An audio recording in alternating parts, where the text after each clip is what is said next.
Hi, my name's Jean. I'm a person going through needing a hip replacement surgery while suffering with a brain disease called cerebral amyloid angiopathy. What makes this a little bit harder is that with having cerebral amyloid angiopathy, I'm not allowed to have blood thinners. And when you have a hip replacement surgery, at least it appears this way in Australia, they like to give you blood thinners, so that reduces the risk of getting a blood clot. Now, in my case, I can't take blood thinners. Blood thinners are a danger to me because I do have hemorrhages in my brain, and the last thing I need is blood thinners. So that creates a little problem for us, the surgeons, my neurologist, and myself. So I thought I would document my journey, and if this is the first one you stumbled across, please go to my channel. And if you've got hip problems, then look for the ones that are talking about the hips. And if you've got CAA, go back a bit further and follow my journey with CAA. I'm glad to see you, and I hope you'll stay with me.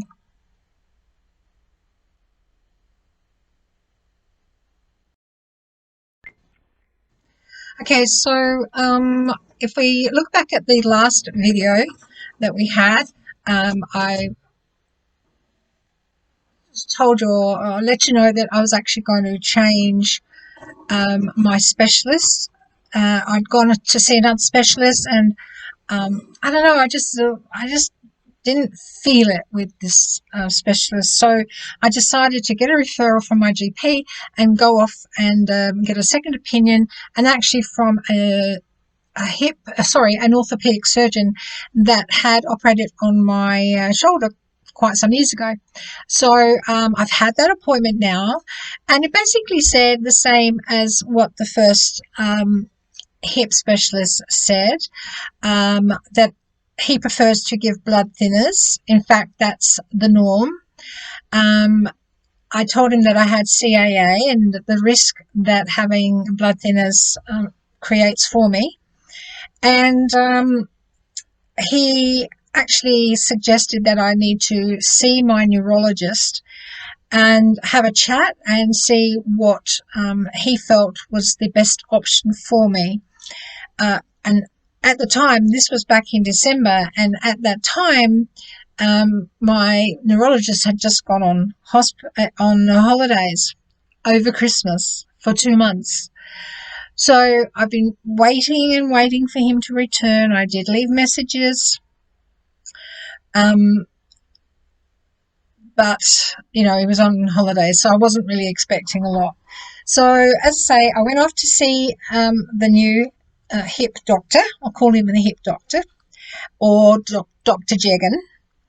And yes, but he basically told me the same, but he gave me a lot more statistics.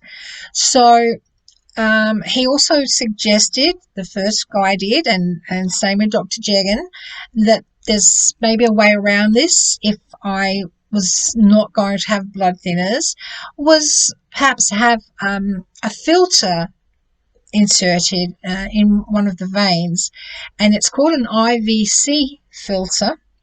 And his idea was, as the first guy, but he gave me more in depth of how it works.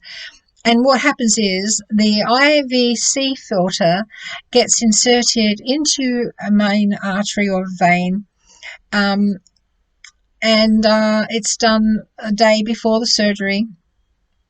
He gave me the statistics of actually developing a blood clot, and that it was high, but not excessively high. And then if I did develop a blood clot, the statistics of it actually making it to my lungs, which was even lower. That's the way I've got to go. I haven't heard back from the neurologist yet, but when you have CAA, they drum it into you that you can't have blood thinners. And it's almost like a mantra that you live by. So it's been very hard getting around this and being scared of what's going to happen, waiting for the neurologist, etc. So I think, that was kind of very interesting to me. As I said, it gave me a lot more information. We discussed a lot of things, and it was a very welcome change, and the feeling I had from basically how I'd felt with the first person that I'd actually chatted to. In the course of the appointment, we discussed costs and the services that he provides. I do have private health insurance, and how it actually has turned out, which I didn't know about anyway, is the surgeon and the anaesthetist actually bulk bill, which means here in Australia, they will just take what Medicare pays them, and I don't have to pay the gap. I'll tell you a little bit about that in a couple more videos. I just want to kind of break these into just a few.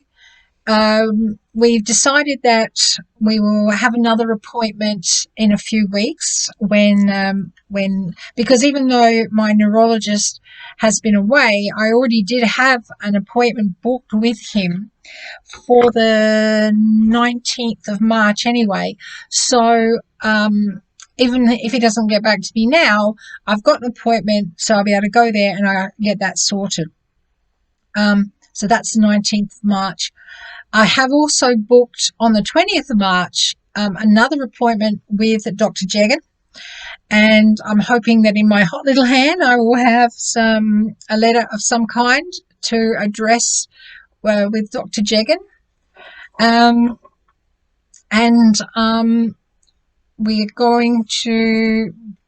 going to make a tentative booking for my surgery, just so that we're keeping, moving along. So I'm really happy with that. I'm happy with the way I feel right now.